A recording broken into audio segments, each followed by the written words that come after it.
Assalamualaikum warahmatullahi wabarakatuh. Perkenalkan, nama saya Lutfia Dewi. Saya adalah salah satu dosen gizi di Universitas Muhammadiyah, Semarang. Pada kesempatan kali ini, saya akan menjelaskan salah satu mata kuliah yang saya ampu, yaitu gizi olahraga lanjut. Gizi olahraga lanjut merupakan mata kuliah 3 SKS, di mana 2 SKS-nya adalah teori dan 1 SKS-nya adalah lapangan, yang diberikan pada mahasiswa S2 semester 2. Mata kuliah gizi olahraga lanjut ini mempelajari prinsip dasar gizi olahraga dan aplikasi praktis terhadap kehidupan sehari-hari dan pada atlet. Mahasiswa akan belajar tentang efek latihan fisik dan kompetisi terhadap kebutuhan zat gizi makro, cairan, dan suplemen pada masing-masing cabang olahraga, serta peran gizi untuk meningkatkan performa olahraga. Kemampuan yang diharapkan setelah mengikuti mata kuliah gizi olahraga lanjut ini adalah mahasiswa mampu menjelaskan konsep penurunan lemak tubuh tidak selalu berkaitan dengan pembakaran lemak dan memahami konsep EPOC, yaitu Post Exercise Oxygen Consumption dalam latihan. Yang kedua, membandingkan dampak metabolik yang dihasilkan oleh latihan aerobik dan latihan resistensi. Yang ketiga, mahasiswa dapat menentukan jenis latihan yang tepat untuk menurunkan persen lemak tubuh. Yang selanjutnya, mahasiswa dapat menjelaskan pentingnya penyimpanan glikogen untuk mengoptimalkan kinerja dalam olahraga jarak jauh seperti maraton. Dan yang selanjutnya, mahasiswa diharapkan mampu menganalisis dampak diet ketogenik terhadap performa olahraga, baik dalam latihan jangka panjang maupun saat kompetisi. Yang selanjutnya, mahasiswa diharapkan mampu mengidentifikasi apakah diet karbohidrat berkontribusi pada peningkatan kadar lemak tubuh dan mengaplikasikan prinsip gizi olahraga untuk mencegah penambahan lemak tubuh. Yang selanjutnya, mahasiswa diharapkan mampu menjelaskan peran penting protein dalam pemulihan setelah latihan, serta manfaatnya dalam mencegah penuaan otot.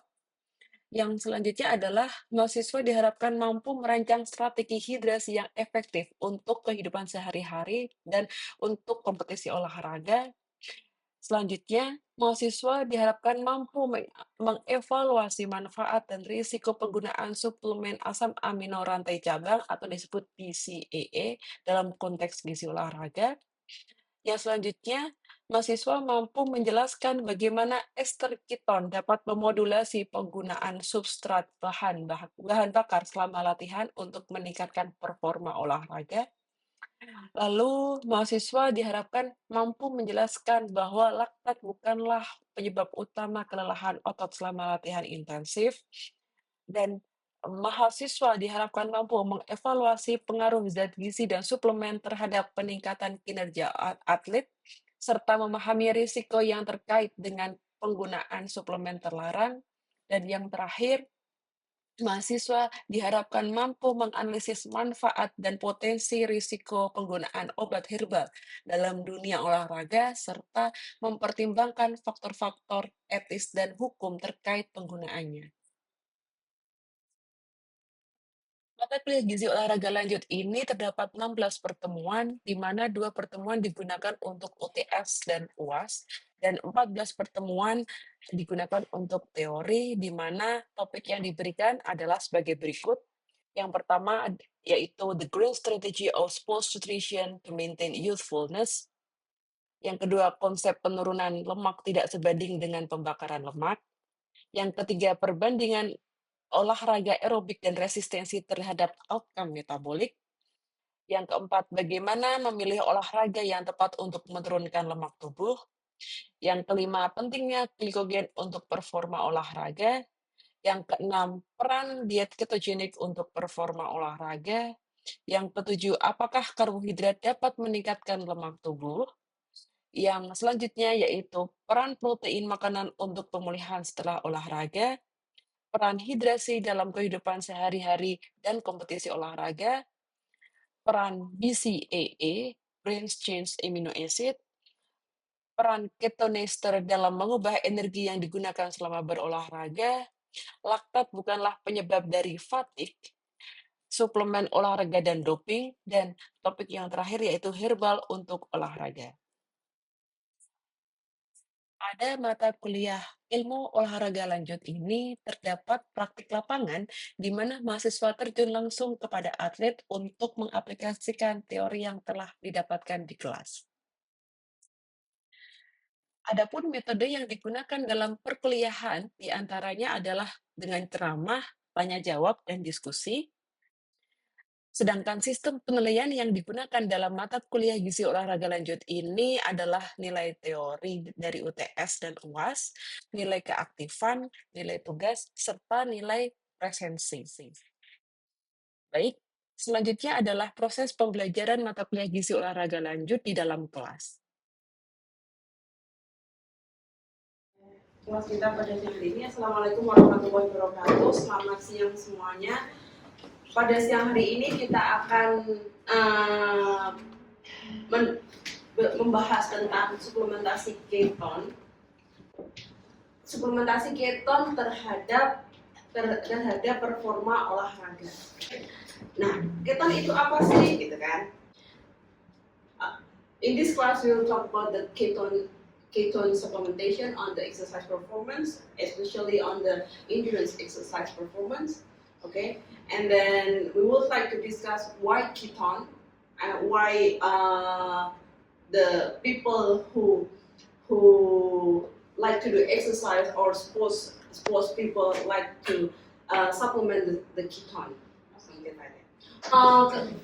Pada siang hari ini kita akan membahas pertama overview keton, benda keton. Oke, yang kedua adalah dosis yang digunakan untuk suplementasi keton untuk meningkatkan plasma keton di dalam tubuh manusia. Yang ketiga, kita akan membahas efek suplementasi keton terhadap performa olahraga.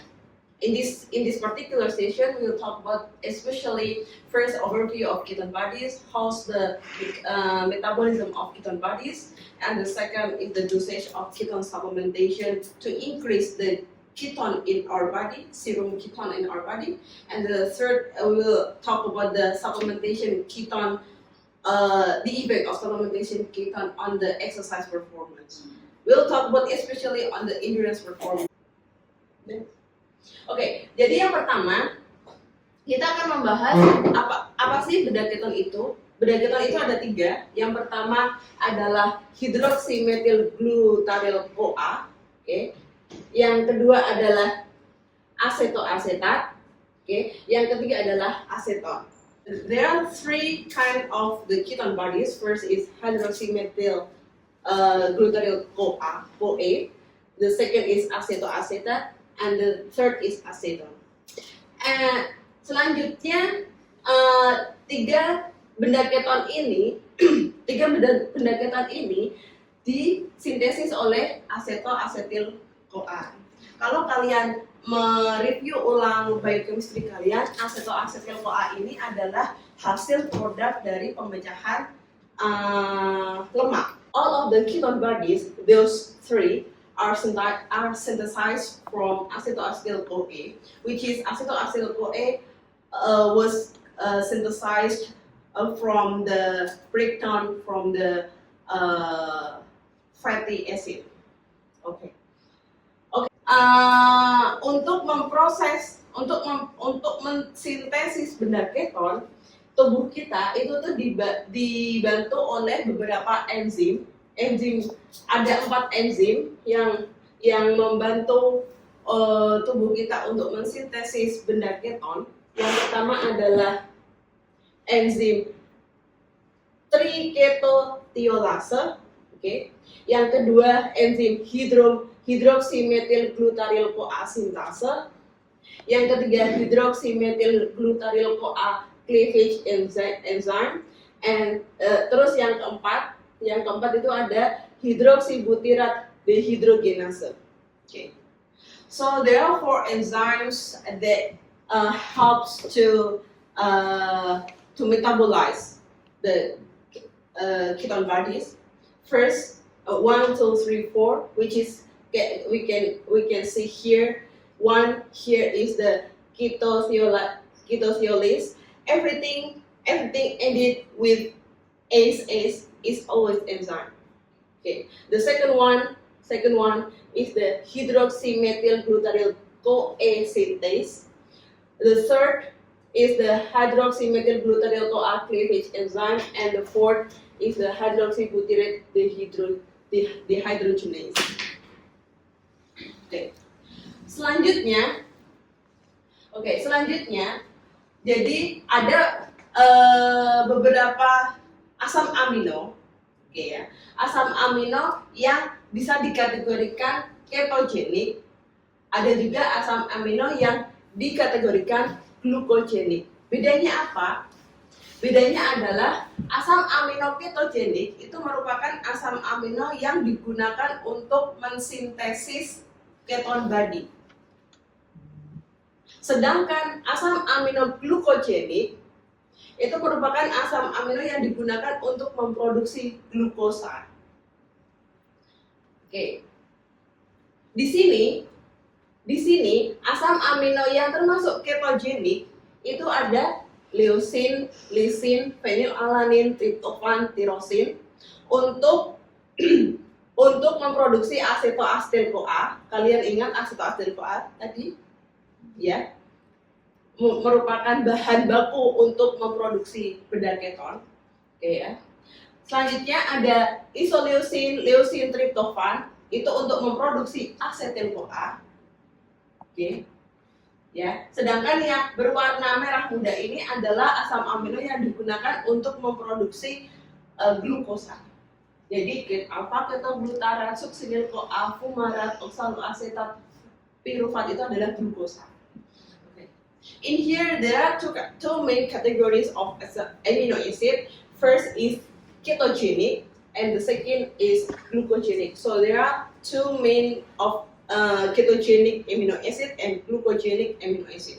Ketogenic amino acid is the amino acids for synthesized ketone bodies. Meanwhile, the glucogenic amino acid are the amino acid to synthesize the glucose.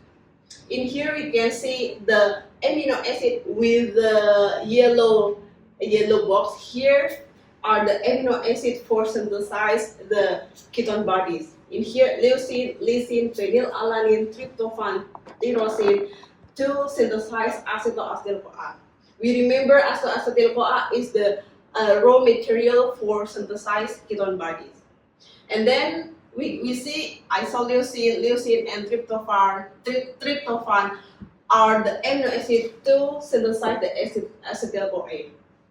In here we can see acetyl CoA and acetoacetyl CoA are interconvertible. Interconvertible itu maksudnya adalah anak panahnya dua arah. Artinya acetoacetyl CoA itu dapat dikonversi menjadi acetoacetyl CoA, begitu juga sebaliknya. Oke. Jadi raw material dari pembuatan benda keton acetoacetyl CoA itu bisa didapat dari asetil CoA. Oke. Nah, begitu juga sebaliknya benda keton itu dijadikan menjadi energi untuk ketika kita berolahraga itu harus dikonversi dulu menjadi asetil CoA sehingga asetil CoA dapat masuk ke siklus asam sitrat seperti itu. Okay. In here we can see acetyl CoA and acetoacetyl CoA are interconvertible, indicated by two arrows here. That means that acetoacetyl CoA, the raw material for ketone body synthesis, also can be coming from acetyl CoA. Additionally, ketone bodies can be used in our body to be as a fuel. Should be converted to acetyl CoA first, ketone body should be converted to be acetyl-CoA first, and then acetyl-CoA come into this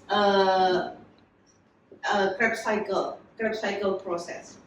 Alright, oke. Sampai di sini ada yang ditanyakan? Okay.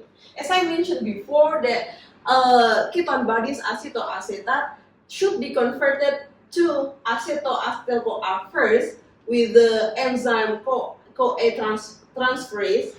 CoA transferase here metabolize the succinyl CoA to be succinate, and then acetyl-CoA should be breakage into two forms of 2-acetyl-CoA with the enzyme thiolase, okay, and therefore 2-acetyl-CoA can be coming into the Krebs cycle process, okay. Selanjutnya, benda keton itu disintesis di organ apa deh, gitu kan? Okay. The next question is where ketone bodies are synthesized. What organ mainly? Oke. Okay. Nah, di sini kita bisa lihat beberapa organ di dalam tubuh kita. Oke. Okay. Ini ada sel lemak, ada perifer. Blood itu perifer.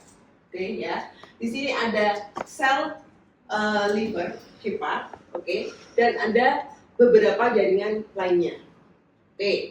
Nah, sel lemak, kita tahu sel lemak fungsinya untuk memetabolisme lemak.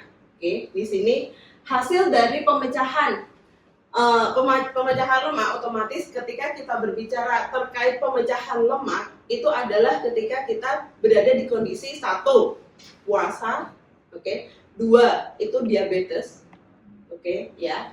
Nah, selanjutnya ketika terjadi pemecahan lemak di sel lemak akan memproduksi gliserol dan asam lemak.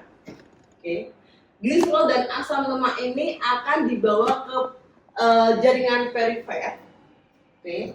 Nah, gliserol dan asam lemak ini akan masuk ke dalam sel liver. Okay. Untuk apa? Untuk mensintesis benda keton. Okay. Jadi gliserol asam lemak ini akan masuk ke sini, okay. Asam lemak akan masuk ke ini namanya mitokondria. Okay. Nah, di mitokondria asam lemak akan dipecah, okay. Akan dimetabolisme lebih lanjut untuk diproduksi benda keton. Nah, benda keton dari sel liver ini akan dikeluarkan menuju ke jaringan perifer dan dibawa kemana? Dibawa ke beberapa jaringan tubuh kita, terutama jaringan otak. Gitu. In here we can see there are three main sites in our body: fat cells, liver cells, and some other tissues, and also the periphery. If we talk about the periphery, it means the blood circulation. Okay, all right. For the fat cell breakdown, if we talk about the fat cell breakdown, that means we talk about the condition of fasting, and also the diabetic person, the diabetic condition. All right. In the breaking down of fat cell, okay, it will synthesize glycerol and fatty acid, and then glycerol and fatty acid are going to the circulation first, and then go into the liver cell to further metabolize for ketone body synthesis. All right, we see here this one is organelle of mitochondria. All right, so that means ketone bodies are synthesized in the mitochondria, mainly in the liver cells. All right, and then the ketone bodies already produce. The ketone bodies are throwing out to the circulation again, and then come to the some other tissue in our body, mainly to our brain.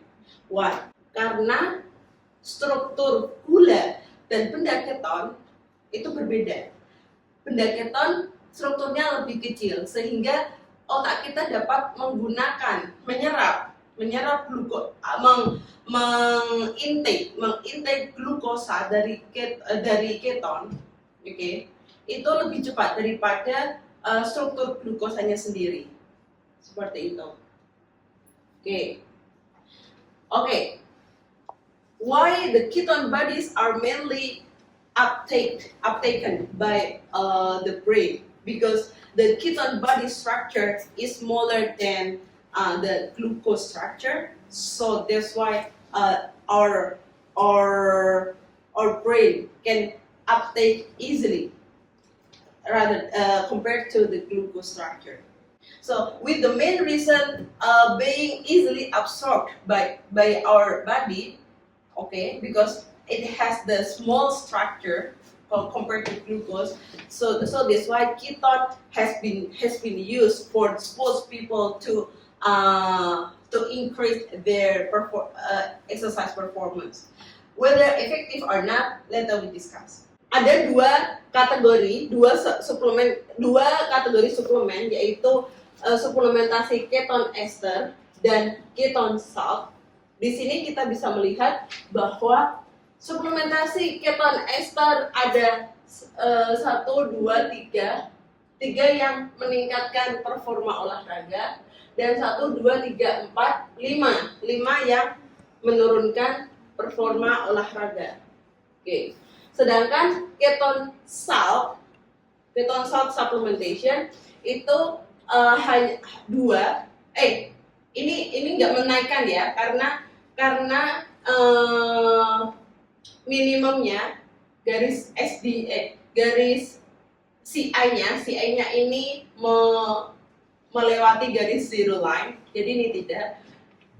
Kalau yang keton salt supplementation hanya 1 yang dapat meningkatkan performa olahraga, sedangkan yang lainnya itu 1, 2, 3, 4 itu tidak berubah performa olahraganya. Yang 2 ini menurunkan performa olahraga, gitu. Ini mungkin nggak menurunkan, ini tidak berubah performa olahraganya. Jadi kita bisa lihat di sini ya, suplementasi keton baik menggunakan keton ester maupun keton salt itu masih tidak konsisten. Okay, we can see here the keton supplementation, either keton ester or keton salt has inconsistent of the result. Penelitian selanjutnya, penelitian ini menggunakan suplementasi keton dan diujikan pada individu dengan olahraga intensitas rendah, intensitas sedang, dan intensitas tinggi. Oke. Ini adalah hasil dari penelitian yang tadi, yaitu delta efisiensi. Ketika kita melihat delta efisiensi, itu adalah parameter untuk mengukur efisiensi performa olahraga. Oke ya. Nah, kita lihat di sini antara kelompok kontrol, kelompok dengan low keton dan high keton. Oke. Kita bisa lihat di sini antara kontrol dan low keton itu signifikan naik. Oke ya. Tetapi antara low keton supplementation dan high keton supplementation itu tidak ada beda. Begitu juga dengan kelompok kontrol dengan kelompok suplementasi high keton supplementation itu tidak ada beda. Okay. We can see here the parameter of delta efficiency means the how efficient of the performance on the exercise. Okay. And we can see there are 3 groups, control groups, low keton supplementation and high keton supplementation. And then the result of this study is between control and low keton supplementation, low ketone supplementation has increased of their performance. Okay, but between control and high ketone supplementation, there are no change between those two. Okay, the high in the group of high ketone supplementation seems like their bar chart higher compared to control, but you see the participant just only 1, 2, 3, 4, 5, 6 participants, and then those 6 participants has diverse of their efficiency.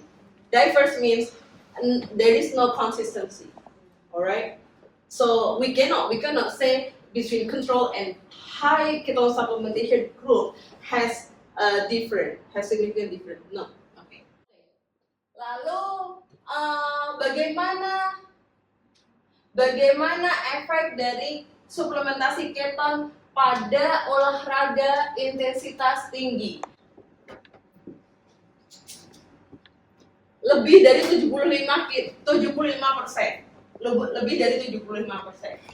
Tadi kan efek dari suplementasi keton pada intensitas rendah, moderate 75% kan.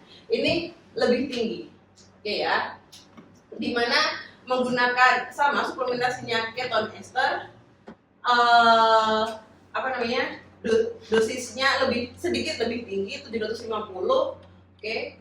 Dan karbohidrat ini juga dicampur karbohidratnya 6,4%. Oke, lanjut. Dimana kelompok placebo, kelompok placebo hanya diberikan karbohidrat, tidak diberikan keton. Oke. Nah, bagaimana dengan laktat? Oke, laktat adalah apa? Produk dari apa? You know laktat? What's that? Lactate is byproduct of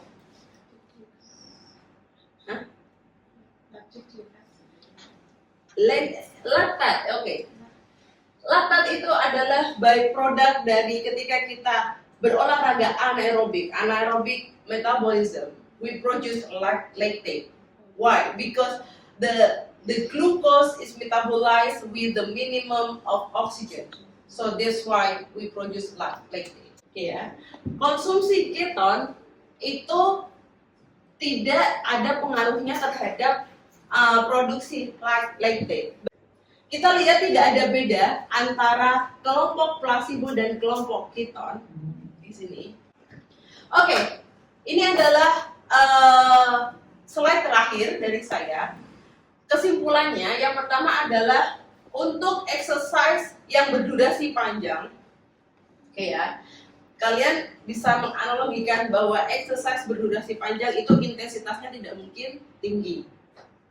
Oke, ketika kita berintensitas tinggi, kita tidak bisa berdurasi panjang, itu tidak bisa. Oke. Untuk exercise yang berdurasi panjang, mengonsumsi keton ester dengan dosis 573 mg per kilogram dicampur dengan karbohidrat itu dapat meningkatkan performa 2%. Konklusi yang kedua, suplementasi keton itu menunjukkan efek yang minimum. Efek yang minimum kita bisa katakan tidak ada efek, Pak, ketika kita berolahraga intensitas tinggi. Oke. Dan yang ketiga, jadi untuk atlet suplementasi keton itu tidak direkomendasi. Oke, kalau tidak ada pertanyaan, saya akhiri pertemuan kita hari ini. Billahi taufiq wal hidayah. Assalamualaikum warahmatullahi wabarakatuh. Waalaikumsalam.